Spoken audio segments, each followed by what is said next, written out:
Hi, everyone. Good morning, good afternoon, good evening. Welcome to all of you to our day of Ether in the days out of time. So I must say before we start that my head is about to explode. Um, so I I just wanted to give you that heads up just in case I don't make sense of myself. So I'm a little bit stressed because for the past 4 days, we have been working on giving shape to all the project and everything that I'm supposed to do in the next years, not just months, years. So we have been creating documents, sites, folders with emails, with data, with so many things. Uh, we have created so many documents and so many emails and meetings and yeah, and setting everything for the whole project to start running the soon as possible, so we could share with all of you what is coming as soon as possible. Um, and so today, since breakfast, like this past 4 days, but since breakfast, we have been working in the computer until now, until the transmission. So we didn't go outside. We didn't do anything. Just worked in the computer all day. I'm not used to that all the time, so my head is about to explode. Um, but all is good for the plan, at least a few days. We choose the days out of time to do all the time. Um, so for everyone to be in the same page, um, I would like to go back a little bit into uh, remembering why we are doing the days out of time and a little bit about the story that we are following in these days. So, as a reminder, the days out of time are related to a tradition from the ancient Egyptians that is related to the rising of the Sirius star again in the night sky after being behind the sun for a long time, for a few months every year. So it shows up again around these next days. So in ancient times, around the latitude 30, which is the north of Egypt, people used to see Sirius, the star Sirius, appearing again in the sky. So for them was the beginning of a new cycle. So so from the moment that the star is rising again and it's being seen by everyone, 360 days pass by to complete the entire circle, and 5 days or 4.5 are the days out of time. So those days out of time, remember, are just to compensate and balance all those days that are usually out of tune because of the spinning of the Earth that is not precisely 365. So sometimes it's less, sometimes it's more. So those days out of time are to compensate this irregularity in time. So for the Atlantean and Egyptian tradition, these days out of time are going to represent an instant to experience no time, no space, where we could honor the gods that are in the quantum realm, creating everything outside of time. So that's why we celebrate these days. So we are in these days explaining, because of these days out of time, the myth of the Atlantean tradition related to the creation from the void. This moment of void and creation represents a time of no time in a space with no space. That's why we call it the ocean of time, of void, the ocean of nothing. So remember that the tradition says that from out of nothing, the nothing start to move and create the everything. And the everything is located in the center of this ocean of void. And suddenly an island rises up from that ocean. That is the beginning of everything. So in the Egyptian tradition, this void, the ocean, is called Nun, and the island, the hill, is called Ben Ben. So remember that when we were talking about the ocean reflecting all the photons, all the power towards the island starts to shine, shine, shine bright, and suddenly it's like a sun. So that sun is what the Egyptians call Ra. So as I told you the first day, out of time, uh, the story says that this Ra starts to light up the entire nothing, the entire ocean. The ocean starts to evaporate, creating the goddess Tefnut, humidity, and then the expansion of the light creates the wind, creates the air, which is Shu, the expansion of the voice of God, and then the Shu and Tefnut will create the condensation of these drops, creating Geb, which is the materialization, the earth. And once the earth and every world is created, it separates itself from the heavens, the skies, that now we're going to call Nut, where the stars live. That's how these four main gods are created from the days out of time, from a no time. So in the story we spoke yesterday, that in all this expansion and creation, suddenly the um, the huge uh, heavens, Nut, starts to condensate all the light, creating patterns and structures that will shape what we call now in the physical realm Set. And this God will destroy through light the structures of Geb, dividing it in different pieces, like in the story of Osiris. So Geb turns into Osiris, and Osiris will be split in different pieces that we said yesterday are the chemical elements. So remember that I was describing you how the light, because of distortion, becomes also the darkness, and in that moment it breaks by radiation the structure of the universe, which is Metatron's cube, and creates the explosion of the Big Bang and the creation of everything by separating the everything in pieces. So that is the mistake or the error that we spoke about yesterday. So remember that we said yesterday that error is not something that is wrong. It's actually a movement that has no meaning, no sense, no direction. So what we interpret it as error, it's going to be from now on our path of consciousness. So what we can understand from the division of consciousness, when the consciousness is broken in different pieces, now it's not consciousness anymore. It's a whole path of pieces of consciousness, which are called different science. So what is consciousness? Consciousness is basically different science together. What does science means? Science means a cut or a piece. So if consciousness, if the beginning everything was one and then something cut it in pieces, so those pieces, those science, are the pieces that we try to understand. So every science that we know in our human realm are trying to understand a piece and then how to put them together. So consciousness is what put or set together all the different sciences. So to put it again in perspective, we had Metatron's cube with Pandora's box inside. The light crosses the system, breaks Pandora's box in pieces, and Metatron's cube in pieces. And all these pieces that are the science, the different sciences, go into different positions. And now we have to find a way, all this science, all these pieces needs to find a way to connect again to unity through consciousness. So consciousness will guide the different sciences to get back as one. So how do we do that? So the way in the story is told that this is done is by another divinity that is being born from all the different pieces, creating a network of consciousness, the first network of consciousness that will try to weave all the different sciences to make sense of all of it together. So this divinity is going to be born from the heart of Ra.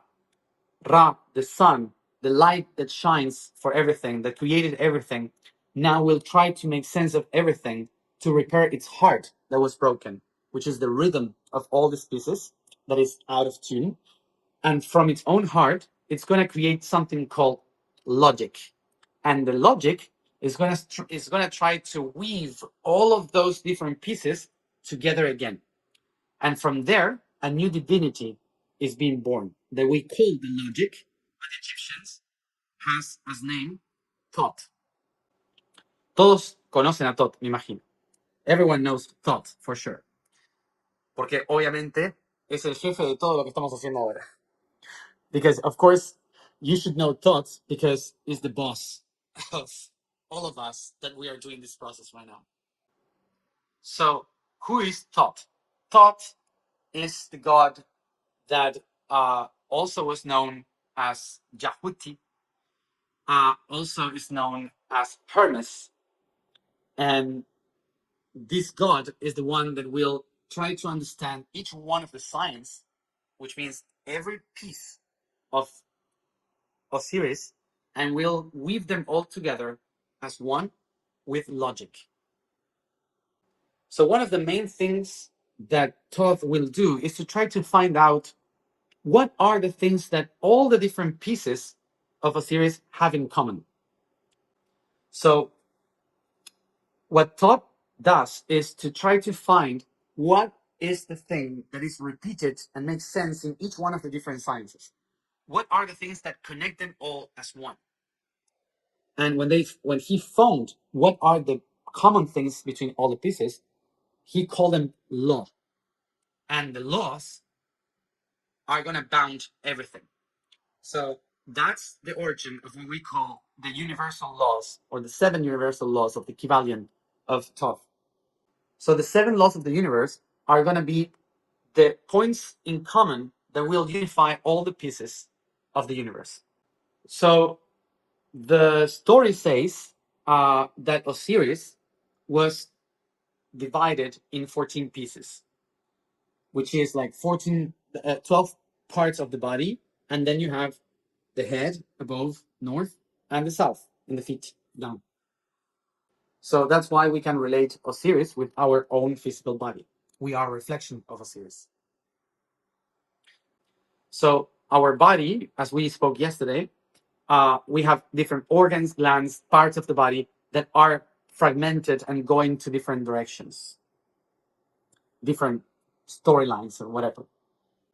So what Thoth defines is that the 7 laws are the 7 chakras in our body that actually represent the union of all these different pieces. So when this center is aligned, all the pieces starts to come back together as one in the center. So what are the 7 laws of the universe? The 7 laws of the universe are related to our chakras. Mentalism, everything is mind, crown chakra. Correspondence, in the third eye, everything corresponds to one another. So you have 2 eyes, 2 ears, everything corresponds to one side or the other. Law of vibration in the throat chakra, everything in the universe is vibrating. Rhythm, the law of rhythm, everything in the universe has a rhythm. In the plexus, cause and effect, the law of cause and effect, everything in the universe has a cause, everything has an effect. Polarity in the sacrum chakra, everything in the universe is polar, so you can generate something. And that brings us to the root chakra, which is generation, the law of generation. Everything in the universe is generating something new. So that's why, according to the laws of the universe, when you um,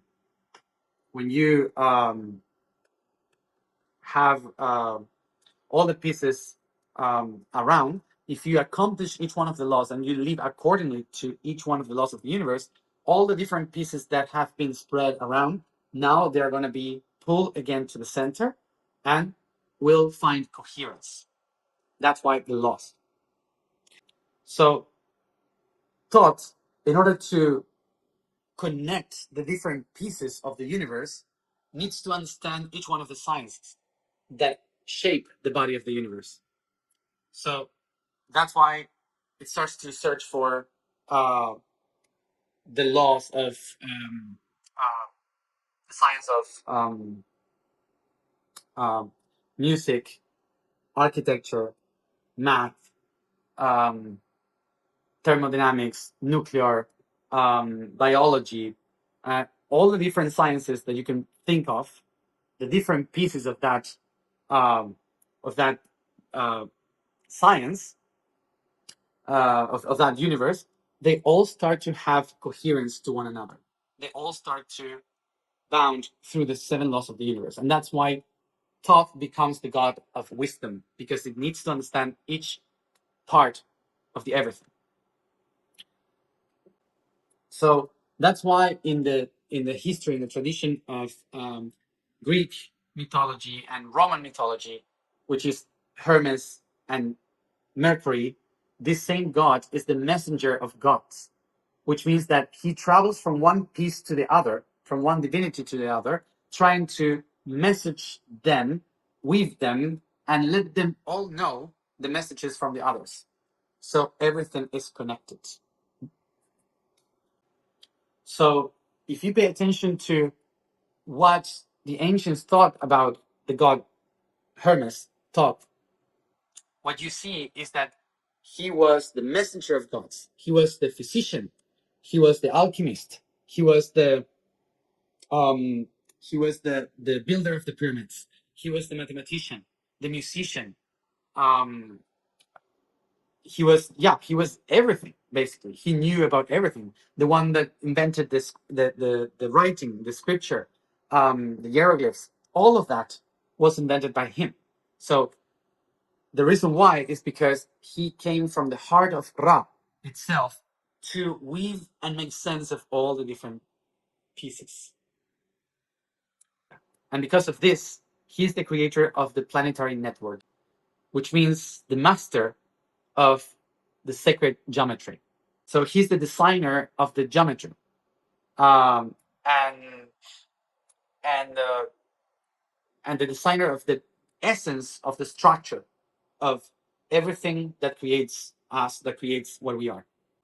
So one of the main things that Thoth did was to, and we remember about this in the stories, is that he was the builder of pyramids.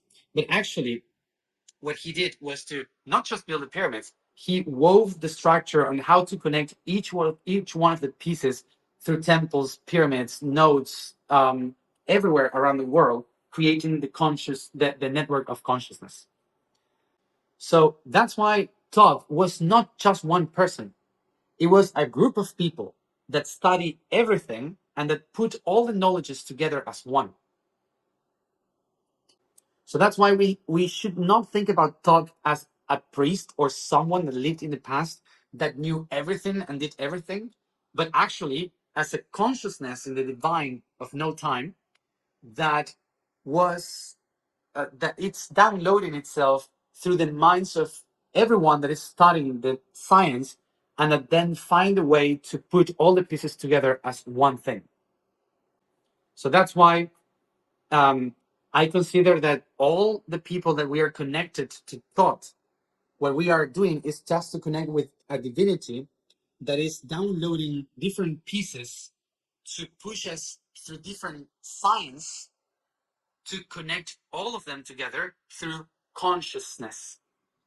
So in the meantime, when you have in the world science or aspects of society that is against another aspect of society, another truth or another vision, there's no consciousness there. Thought is not there. So that's why it's so important to understand that the the main goal of thought is not the truth, is consciousness. Hmm? The mission of thought that knows that everything is mind is to find harmony between consciousness, unconsciousness, and subconsciousness. So from it is born the concept of the weaver of consciousness. So I don't know if you remember or if you have done the path of the I am, but the idea of the path of the I am in 2020, 2021 was to talk about everything. We talked about politics, science, emotions, nonsense, astrology, um, biology, so many different things. And all the goal of that was to put all the science and pieces together through consciousness as much as possible about everything. Y eso es lo que vamos a seguir haciendo. And that's what we are going to keep on going by doing. So to wrap the story of why in these 5 days of time we are talking about Thoth in the middle of the 5 days, is because it was born from the heart of Ra, trying to unify the different pieces of Osiris to compensate the error by bringing balance, coherence, and harmony in the process of unity. So we have to think in a different way. And Thoth is not trying to repair or amend a mistake. What he's trying to do is to harmonize an errand. That's why Thoth is also speaking about music, harmony, frequency, how to tune reality through vibration, the music of the spheres, the music of the pyramids. And that's why the intention of Thoth as a consciousness in the universe is not to repair everything and stop the whole thing for everyone, for everything to be fine. What it is trying to do is to compensate and balance the whole system so we can find harmony in the long process of existence. So it's a very long process towards eternity. So that's why we have to pay attention to what we are doing altogether. We are not doing this. We're not doing this to correct something and just to finish with the process and say, okay, we got it, we finalize it. The whole process is balancing the system, is to balance the system, to harmonize the system, not to fix it. Okay, so that's why it's important to have that in mind. So that's why it's important to have this in mind. No one is coming here to save us. No one is going to have the final answer to say, we fix it, we did it, everything is good now. No one, because this is a constant process of harmonization that no one can repair outside, because the universe is everywhere. And one of the main places where the universe is within. So if we don't do that harmonization, following the laws and everything with our own self within, so it doesn't matter what we do outside. That's why it's so important, the constant initiative journey towards ourselves to balance our body. So the goal is not to be an enlightened being. The goal is to find harmony in between all the pieces that are spread from ourselves. That's why it's important to try to release the idea of an end in a Disney style. Let's try to think about more an end like the Green Brothers would end a story. You will always have a problem to solve. So this is my intention to share this part of the story. And once we understand this process of the law and the organization, then we're going to be able to understand the next 2 days, which is the much more feminine aspect of the days out of time. So I hope that this story of mythology that I explained was useful to understand this other side of creation. Make the alignment. What we are going to do is to balance the 7 laws of the universe within ourselves to integrate this information as Thoth guided us to do. I invite Guille. Hi everyone.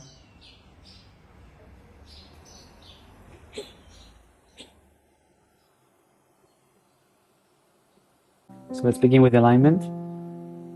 As usual, we search for a comfortable position. I stretch my body. I stretch it. I massage it. I caress it. Inhaling through the mouth, exhaling through the mouth. All the excess of energy. I take away with my hands all the statics and the pressure of my body. I can shake a little bit my extremities, scratch my hair, my head. I can yawn.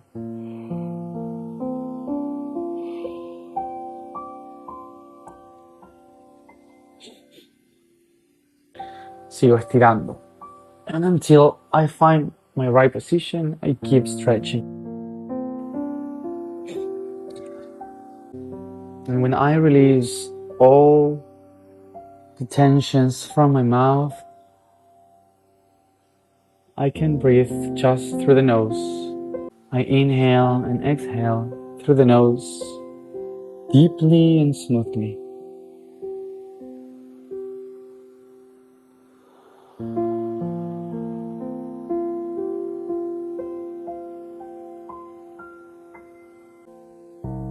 I follow the air as I breathe in, going through the nose, within, through the pharynx, through the bronchus, towards the lungs. I feel the air going through every corner of my lung, being absorbed towards the essence, dividing every gas around me until I just receive the oxygen that goes through the stream of blood, giving energy to each one of my cells.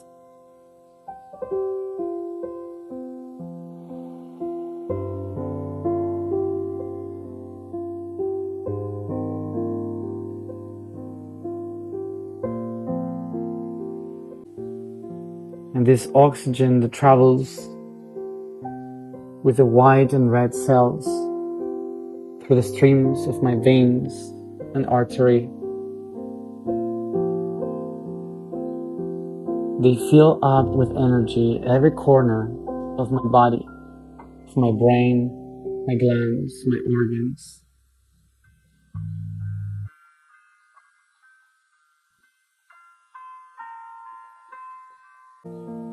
I become aware of how important it is, each one of my breaths.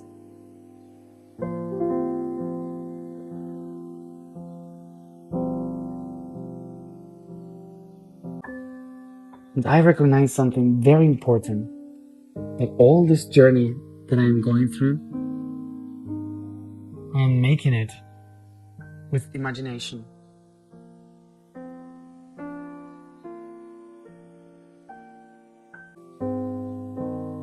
I become aware that it only takes my imagination to relax my mind, to redirect my intentions, to guide my body.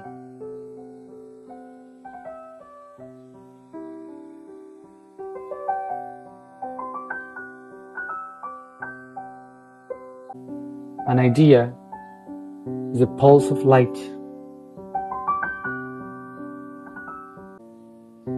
It is the result of thousands and billions of electrical pulses that reach my brain through the 5 senses from the extremes of my body. All these electrical pulses are reactions of the magnetical fields and electricity that surrounds my body from the external.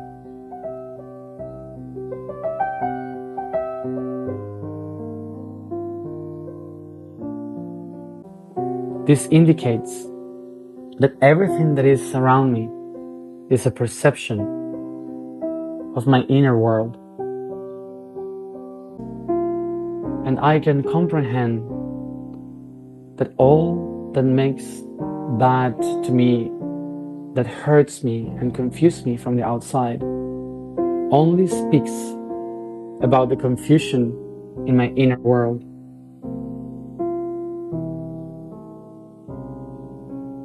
All of those pulses creates the idea that I have from the world and of myself. And the sum of all of these ideas create my thoughts. The sum of all my thoughts create my intelligence. All my intelligence creates consciousness.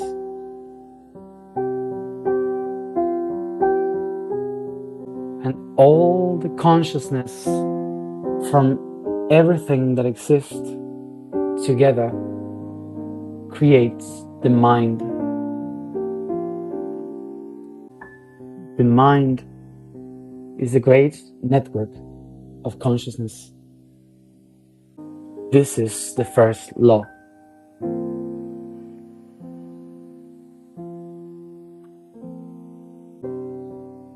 Now that I am aware of the mind of consciousness, I can recognize that everything that I see, that I taste, that I smell, that I hear and touch, everything that I can capture with my senses, it's also part of that network of consciousness and mind.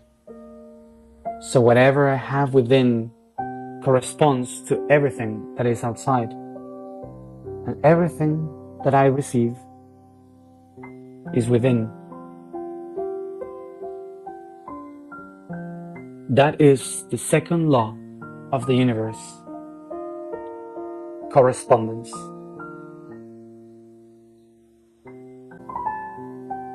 As I can sense the correspondence of my feelings, of my senses, I can relate that everything that is outside is connected with me within. That the infinite waves of the universe allow the data to vibrate with strings as positive and negative connected towards me.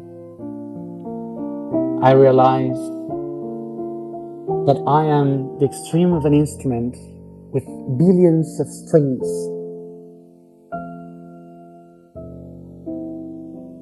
That as I move, they play the biggest of symphonies. This is the third law of the universe. Everything is vibration.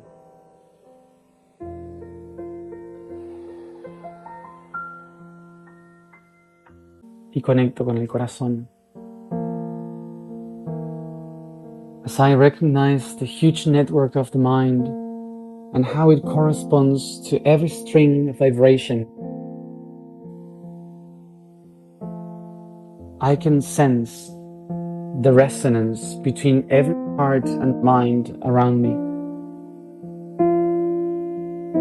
And I can feel now that as I move in between the strings of resonance, I walk in this reality trying to find that sound that resounds with me, the beats that match my resonance.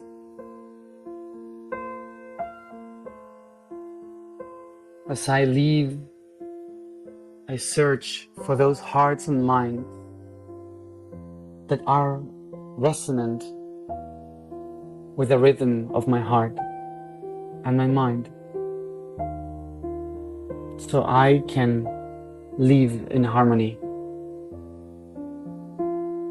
finding the other fragments, the fractals of myself. This is the law of rhythm.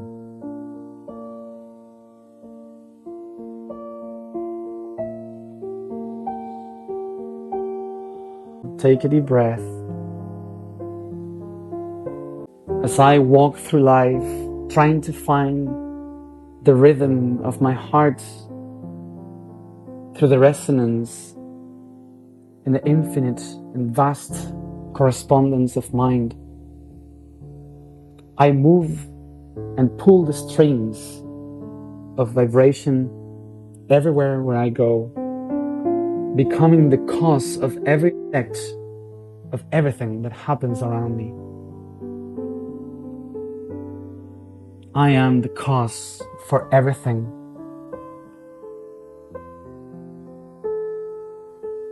That is the fifth law of the universe. As I move the waters, I move the waves. Take a deep breath.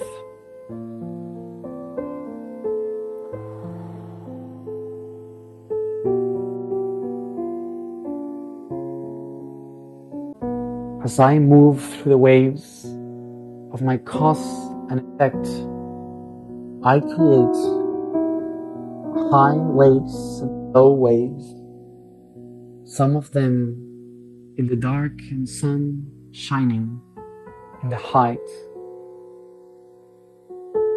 A game of colors between light and darkness,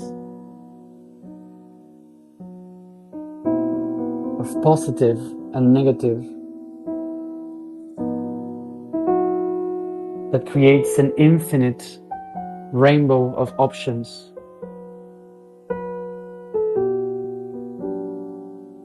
In the ocean of mind. This is the law of polarity, the sixth law of the universe.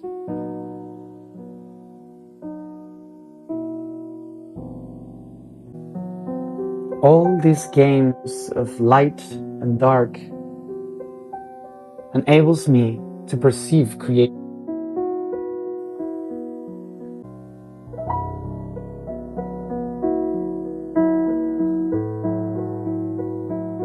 And in the moment that I recognize that in between the dark and the light, in the chaos of transformation, of the movement, of the positive and the negative, when the two spirals and waves collapse to one another in an infinite spiral towards each other, I can feel the spark of creation.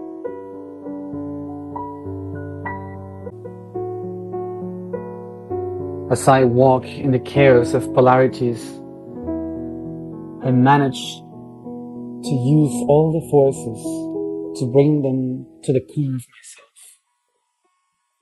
And from those forces, I am able to create. This is the seventh law of the universe.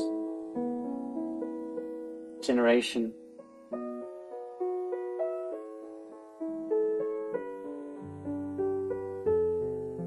I take a deep breath, recognizing the mentalism shining as a crown in my head. Reconozco. I take a deep breath and recognize correspondence radiating from my third eye. En mi laringio. I take a deep breath and recognize the law of vibration radiating in my throat. I take a deep breath and recognize the rhythm in my heart. I take a deep breath and recognize the cause and effect shining in my plexus. I take a deep breath and recognize polarity shining in my sacrum. I take a deep breath and recognize generation radiating in my root.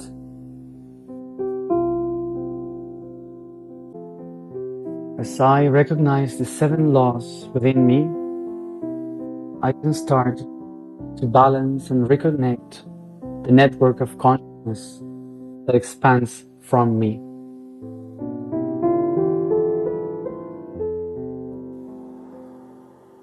Take a deep breath. Softly, I start to stretch, to yawn, and each one honoring its own body. Slowly come back here and now. Thank you everybody for being here.